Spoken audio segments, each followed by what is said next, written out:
¿Cómo les va? ¿Cómo están? Hoy empezamos el curso sobre dificultades de lectura y escritura. Vamos a hablar específicamente de la dislexia, pero son 4 clases. Vamos a tener 2 clases grabadas y 2 clases sincrónicas intercaladas. La idea es poder conversar en las clases sincrónicas de todas las dudas sobre las clases asincrónicas, además de los foros y todo. Pero vamos a recorrer un poco la idea de qué es una dificultad específica del aprendizaje, las características de la dislexia. Y en esta primera clase vamos a hablar en general de las dificultades de la lectura, vamos a hablar de escritura en la tercera clase específicamente, pero yo quiero que empecemos pensando en esto. Es el mapa de los resultados de las pruebas PISA del 2018. Al 2019 hubo pocos cambios, las últimas pruebas PISA hubo pocos cambios, pero básicamente nosotros, con todo el resto, prácticamente todo el resto de la región Latinoamérica y el Caribe, nos caracterizamos por ser un país en rojo, es decir, en los niveles más bajos de resultados de lectores. Entonces tenemos que ser muy cuidadosos cuando hablamos de dificultades lectoras, cuando hablamos de dislexia, y no confundir dislexia con sistema educativo. Esto es parte de lo que vamos a tratar hoy. No vamos a entrar en detalle en todo. Ustedes tienen cursos ahí en Info sobre lectura y un montón de cosas que dan soportes laterales a este tema. Yo voy a hablar un poco de lectura en la clase que viene, pero básicamente lo primero que tenemos que tener en cuenta, teniendo en cuenta este panorama general de Argentina y la lectura, es que hay muchos chicos que les va mal en la escuela, pero que no todos los niños que tienen dificultades en la escuela tienen un trastorno de aprendizaje. Esto suena una verdad de perogrullo, algo que uno dice, sí, esto es obvio. Sí, esto es obvio, pero es importante recordarlo y es importante atender a las distintas cuestiones que pueden producir las dificultades en la escuela o las dificultades en la trayectoria escolar. Nosotros nos vamos a centrar en una, pero yo quiero hacer como una división y pensar que a un chico que le va mal en la escuela, es decir, que su rendimiento es bajo, que tiene dificultades, puede ser una dificultad en el desarrollo escolar o un trastorno específico del aprendizaje. Nosotros vamos a trabajar sobre los trastornos específicos de aprendizaje, que son dislexia, disgrafía y discalculia, pero nosotros podríamos tener un niño que le va mal en las escuelas, que tenga una dificultad en el desarrollo escolar por otros temas. Uno es el sistema escolar, sistema educativo, que es lo que nosotros estamos ofreciendo como sistema educativo, no contribuye a un buen desarrollo del niño. Y esto es lo que sucede. Nosotros tenemos 68% prácticamente de los niños en sexto grado en los niveles más bajos de comprensión lectora de la región Latinoamérica y el Caribe, según las últimas pruebas de la UNESCO. Pero eso no quiere decir que tengamos un 68% de niños con dislexia, ni mucho menos. Pero además de dificultades del sistema escolar, también sabemos que hay niños que por cuestiones familiares, personales, pueden estar atravesando momentos complejos de la vida que hagan que no esté aprendiendo o su rendimiento no lo muestre. Entonces, cuando yo observo dificultades lectoras, es decir, cuando yo observo que hay un niño cuyos niveles lectoras no acompaña lo que esperamos, que es muy complejo en Argentina porque no tenemos objetivos lectores muy definidos, tenemos la unidad pedagógica, esperamos que lean hasta tercer grado cuando sabemos que deberíamos esperarlo en primero, pero si yo supongo una dificultad lectora, puede ser método de enseñanza, insisto con los resultados de las pruebas internacionales y regionales, o un trastorno de aprendizaje. La única forma de establecer si es un trastorno de aprendizaje es hacer un diagnóstico. El diagnóstico en Argentina es algo que se hace por fuera del sistema escolar, entonces sabemos que no siempre es fácil, depende muchísimo de las características familiares, de la zona donde vive, de la situación económica, de montones de circunstancias que determinan la posibilidad de acceso a un diagnóstico. Entonces, una de las cosas que sabemos es que, teniendo en cuenta esto, muchas veces cuando veamos estrategias para trabajar con los niños en la escuela, muchas veces aplicamos estrategias aún sin diagnóstico, porque es la forma en que podemos ayudar a los niños y a las niñas en el aula, sabiendo que no siempre se llega a un diagnóstico. Idealmente hay que pedir un diagnóstico, lo vamos a ver en la próxima clase cuándo. Entonces, yo quiero pensar ahora en general en los trastornos de aprendizaje. ¿De qué hablamos cuando hablamos de trastornos de aprendizaje? Entonces vamos a hacer un recorrido por algunos criterios internacionales. Los trastornos de aprendizaje, vamos a ver, no dependen del medio ambiente, con lo cual los criterios internacionales sirven para todos. Esto es lo que se usa en la Academia Americana, en la Asociación de Pediatría. Va a aparecer todo lo que aparece citado en inglés, aparece en español, no se preocupen. Y básicamente lo que dice, y de esto abrevan prácticamente todos las asociaciones de padres, las instituciones, y lo que dice es que los trastornos de aprendizaje es un conjunto de dificultades que afectan las siguientes 4 cosas: la organización, la adquisición, la retención y la comprensión o el uso de la información verbal o no verbal.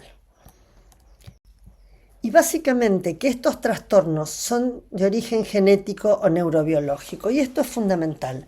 Acá es la primera cuestión a tener muy en cuenta y a no olvidar, y es: los trastornos de aprendizaje no se deben al medio ambiente, no los produce el docente, no los producen los padres, no los produce el hogar, no los produce una situación de estrés. Eso es una dificultad en el desarrollo escolar o un trastorno no específico del aprendizaje.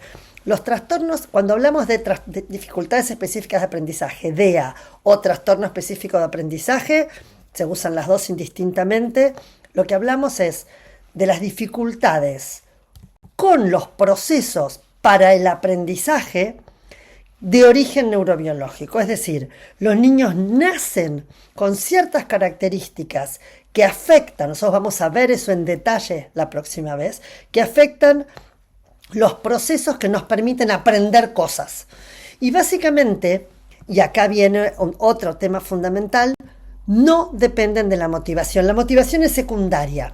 No es que el niño no aprende porque no está motivado, eso es otra cosa. Cuando un niño tiene un trastorno específico de aprendizaje, por definición lo que tiene es una característica neurobiológica o genética, vamos a volver sobre esto la próxima clase, que afecta a los procesos que le permiten aprender una cierta cantidad de cosas que son fundamentales. Y entonces la motivación es secundaria a esto. Nadie quiere hacer lo que le es difícil, nadie quiere hacer lo que para los compañeros de banco, de aula, de sala o de colegio es fácil y para ellos no. Nadie quiere hacer lo que no puede. Entonces la motivación se observa como algo fenomenológico en estos niños, dificultades, chicos que no lo quieren hacer, que no están motivados, pero claramente no están motivados por el nivel de dificultad que implica. Y acá hay que atender a varias cuestiones. Primero, ¿la motivación aparece como algo muy visible en el aula? Sí. ¿Debe atenderse antes que los trastornos de aprendizaje? No, porque si yo no modifico la posibilidad de aprender, la baja motivación o la no motivación para los procesos de aprendizaje en el aula va a seguir siendo igual. Entonces, yo tengo que entender que la motivación es secundaria a esta dificultad, tengo que atender la dificultad y además la motivación. Pero si solo atiendo la motivación, es decir, si el tratamiento que ofrezco es psicológico, no voy a mejorar nunca los trastornos de aprendizaje. Entonces, trastornos de aprendizaje que afectan a cómo proceso la información, que son genéticos, que afectan los procesos relacionados con el aprendizaje y no dependen de la motivación, básicamente se caracterizan porque afectan el lenguaje oral, la lectura, la escritura y la matemática. Vamos a hacer un pantallazo sobre todo esto y básicamente cuando hablamos de trastornos de aprendizaje hablamos de 3 grandes áreas. La lectura, sobre eso es básicamente sobre lo que es el curso y vamos a entrar en detalle a partir de la próxima clase. La escritura, la clase próxima y la tercera, digamos, vamos a trabajar con esto junto, porque lectura y escritura son las 2 caras de una moneda. Igual yo voy a hablar sobre la escritura ahora un poco. Y la matemática. Este no es un curso sobre las dificultades matemáticas, pero yo quiero dar un pantallazo para que se entienda, porque comparten con las dificultades lectoras algo muy básico. Cuando hablamos de la dificultad en la matemática, hablamos básicamente de algo que se conoce como discalculia, que es la dificultad para hacer cálculo. Entonces vamos a hacer un pequeño ejercicio que lo hizo una vez un colega finlandés que se llama Pekka Räsänen en un congreso acá en Argentina, y él decía, ¿cómo podemos hacer para que alguien entienda qué quiere decir la discalculia? Porque la discalculia no es no haber aprendido algo, es la dificultad para hacer el cálculo. Entonces, hagamos un ejemplo. Vamos a hacer un ejercicio entre todos. Eso que tenemos ahí es nuestro sistema numérico. En vez de 1, 2, 3, 4, tenemos A, B, C, D, E, F, G y así.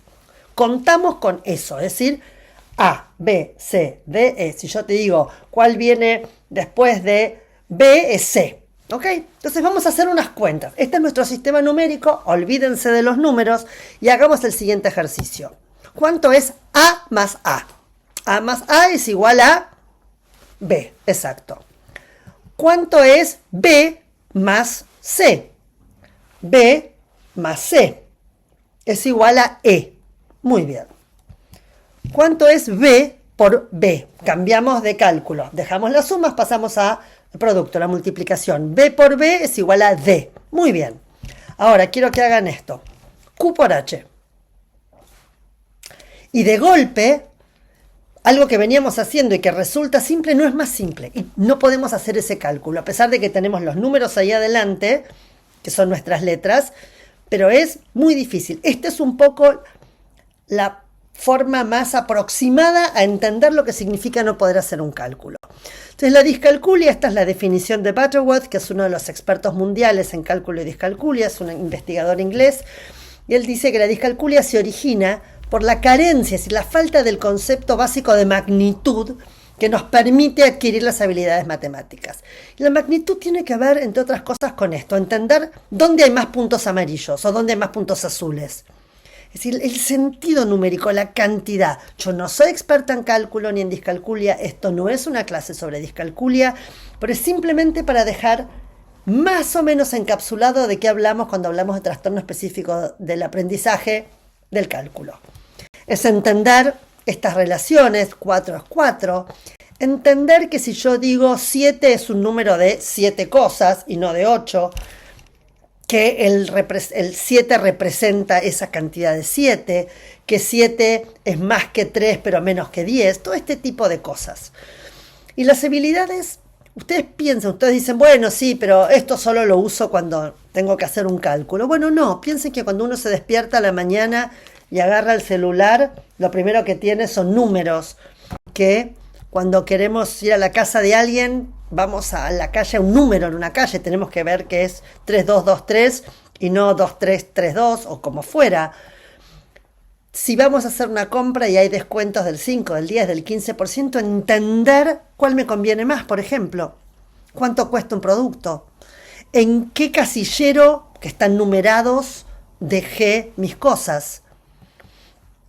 ¿A qué número de teléfono tengo que llamar? ¿Cómo los marco? Recordarlo y tenerlo.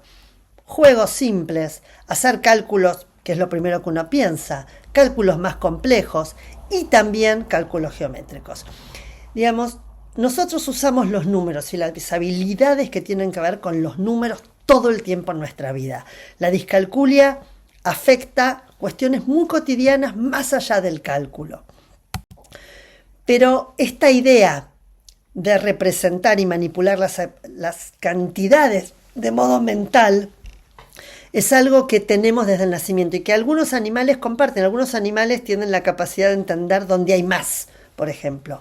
Pero esta capacidad que tenemos nosotros desde el nacimiento se parece a la conciencia fonológica, que es un concepto que vamos a trabajar la próxima clase cuando veamos dislexia, y es la base de la dificultad lectora. Entonces nosotros sabemos que el sentido del número es a la discalculia, lo que la conciencia fonémica es a la dislexia. Es decir, es la base, esta dificultad neurobiológica de base que hace que sea muy complejo y en distintos grados de severidad aprender cierto dominio. Por eso llamamos una dificultad específica del aprendizaje, del cálculo, de la lectura o de la escritura.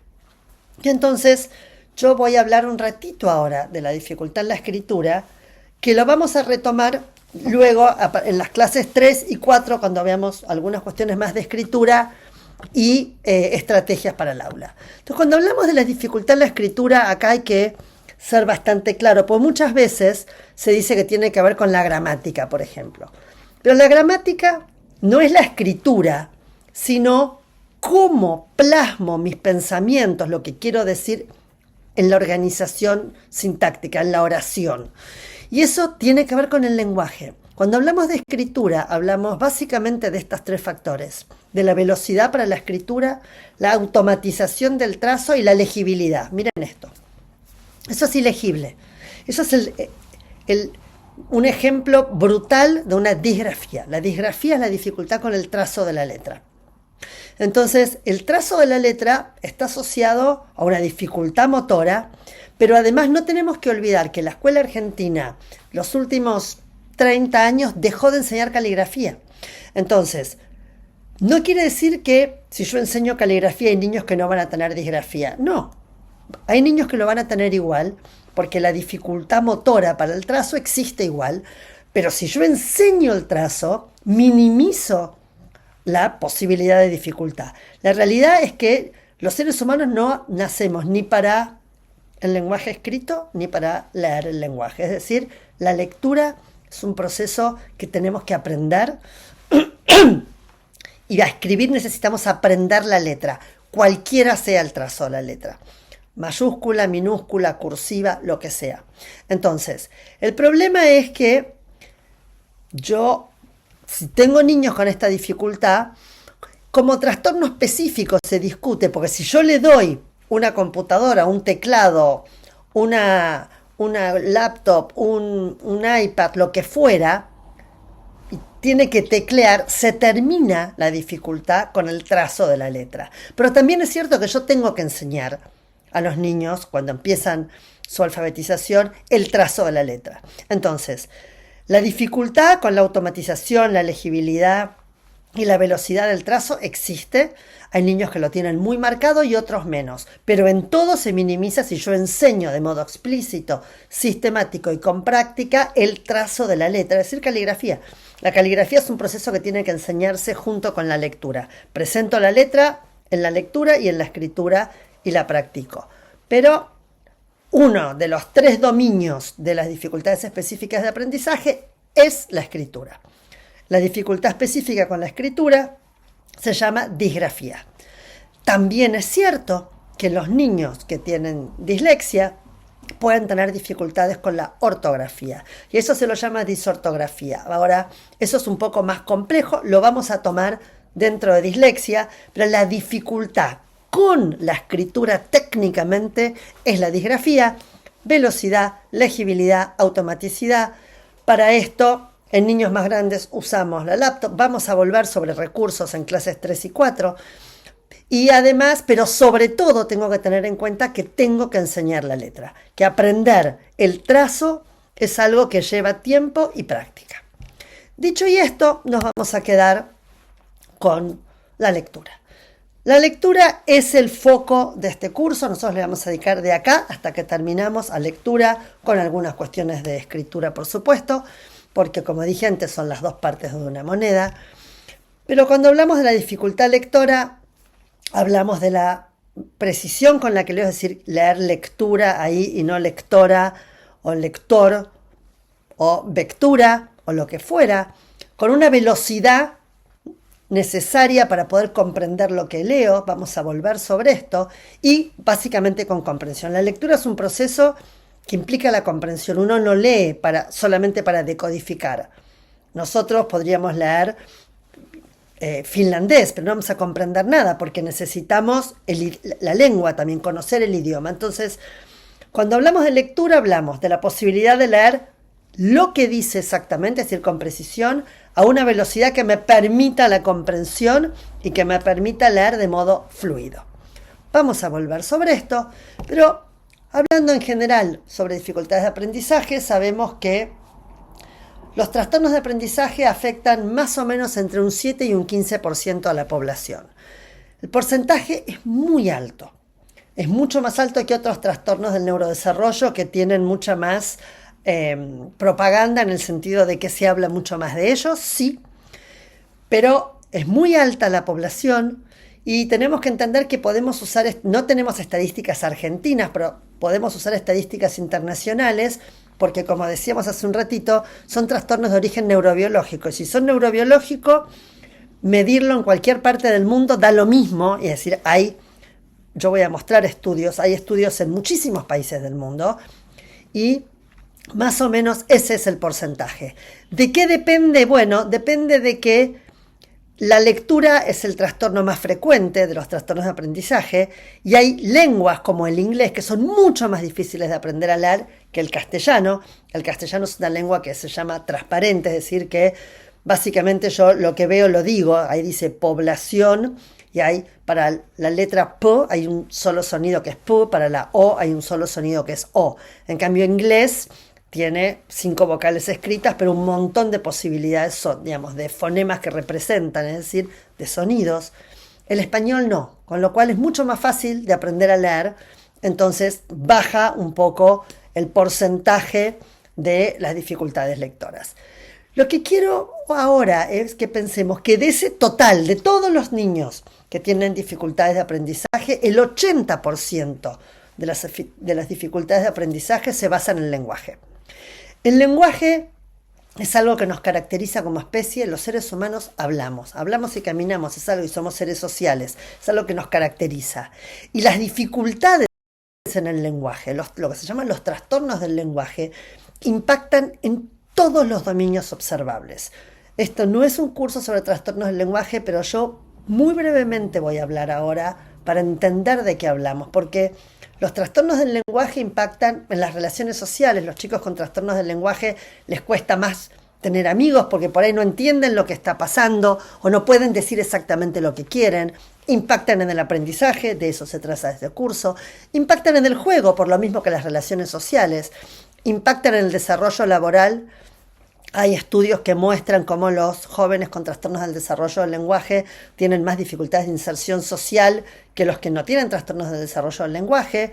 Impactan en el desarrollo emocional porque son niños que siempre están como corriendo la carrera de atrás con esta sensación de yo no puedo, y esto a su vez impacta en la conducta.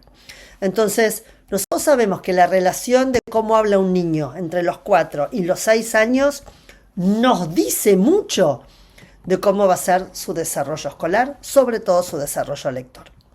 Y esto tiene origen claramente, si bien es algo que se habló durante los últimos 30 años, en el año 2016 se estableció lo que se llamó el consenso, en inglés se llamó el Catalyze, y era un consenso multinacional y multidisciplinario para describir, definir, replantear lo que se llaman los trastornos del desarrollo del lenguaje, que hasta ese momento se llamaban trastornos específicos del lenguaje. El TEL. El trastorno específico del lenguaje entra en revisión por los grandes expertos mundiales, eso es el consorcio de los trastornos del lenguaje en el mundo en el año 2016. En febrero del 2017 se sale a la luz la versión final y es muy importante porque más allá de que cambie el nombre y en vez de trastorno específico del lenguaje se llama trastorno del desarrollo del lenguaje, se aclara algo que hasta ese momento todos sabíamos, pero que no formaba parte de la definición. Y lo que dice es que los trastornos del desarrollo del lenguaje, que quiero aclarar acá antes de seguir, no son como el niño pronuncia o produce los sonidos. Eso se llama trastorno de los sonidos del habla y no es un trastorno del lenguaje. Lo que estamos hablando acá no tiene nada que ver con los chicos que no pronuncian la R, la L, las dislalias, la dificultad para pronunciar las palabras. Eso no es un trastorno del desarrollo del lenguaje. Los trastornos del desarrollo del lenguaje tienen que ver con dificultades gramaticales, de vocabulario. La estructura del lenguaje está comprometida. ¿Cuándo eso pasa, que es el 7% de la población? Sabemos que esos trastornos perduran en la infancia y más allá. Vamos a ver estudios de esto. Tienen un impacto muy importante en la vida social, que es lo que hablábamos antes, pero sobre todo tienen un impacto significativo en el progreso educativo. Impactan en el aprendizaje. En uno de los párrafos finales del consenso se dice que si bien se pone el foco en el lenguaje oral, a pesar de que la lectura y la escritura están generalmente afectados. Es decir, sabemos que los trastornos del desarrollo del lenguaje son la base de los trastornos lectores y las dificultades de aprendizaje, aún más que los trastornos lectores. Son los grandes predictores. Niños que en educación inicial tienen dificultades del lenguaje son población de altísimo riesgo para trastornos lectores. Vamos a volver sobre esto. Entonces, la prevalencia de los trastornos del lenguaje es del 7%. La prevalencia de la dislexia es entre el 7 y el 10 en español. Está muy pegado. Y yo quiero hacer un paréntesis acá y que mantengamos en cuenta dos procesos fundamentales del desarrollo humano. Uno son los procesos madurativos y otros son procesos de aprendizaje. ¿Y en qué se diferencian? En que los procesos madurativos son de la especie. Todos los seres humanos hacen algo. Todos los seres humanos, más o menos entre los 11 y los 14 meses, caminan. Todos los seres humanos, más o menos entre el año y el año y medio, hablan, es decir, las primeras palabras. Todos los seres humanos, entre los 10 y los 14 años, tienen todos los procesos hormonales de la pubertad. Eso es madurativo. Depende de la especie, no depende de dónde nací. Eso sucede. En cambio, los procesos de aprendizaje son procesos que suceden solamente en relación a la experiencia. Si yo no estoy expuesto a esa experiencia, no sucede. Si a mí no me enseñan a leer, no va a suceder que yo aprenda a leer. Si no me enseñan a hacer logaritmos, no va a suceder que yo aprenda a hacer un logaritmo. Entonces, el lenguaje es propio de la especie. Leer y escribir, no. Leer y escribir es un aprendizaje. El ser humano no está cableado para leer, está cableado para hablar. Podemos hablar, pero no leer. La lectura es un artefacto cultural. Y la mejor muestra de esto es que existen los analfabetos. Si fuera madurativo, en todas partes del mundo todos los seres humanos leeríamos. Y sabemos dos cosas. En comunidades donde hay lenguaje escrito existen los analfabetos. Y dos, hay comunidades que no tienen lenguaje escrito. Entonces, esto va en contra de pensar que es un proceso madurativo. Y hacemos énfasis en esto porque a pesar de que todo el mundo diría, bueno, sí, sabemos que no es un proceso madurativo, en algún momento uno dice, bueno, pero ya va a hacer clic. Y cuando pensamos ya va a ser clic, estamos pensando en que tenemos que madurarlo. Entonces, los seres humanos no tenemos un cerebro lector. Para eso necesitamos crear un sistema cerebral nuevo. Necesitamos que el cerebro recicle áreas que tiene y las use para algo para lo que no eran. Entonces, esto, dicho muy poéticamente por Stanislas Dehaene, es que la cultura invade la biología. Lo que sucede es que la cultura, es decir, el sistema de la lectura, ingresa, es decir, lo aprendemos y transforma nuestro cerebro lingüístico humano en un cerebro lector.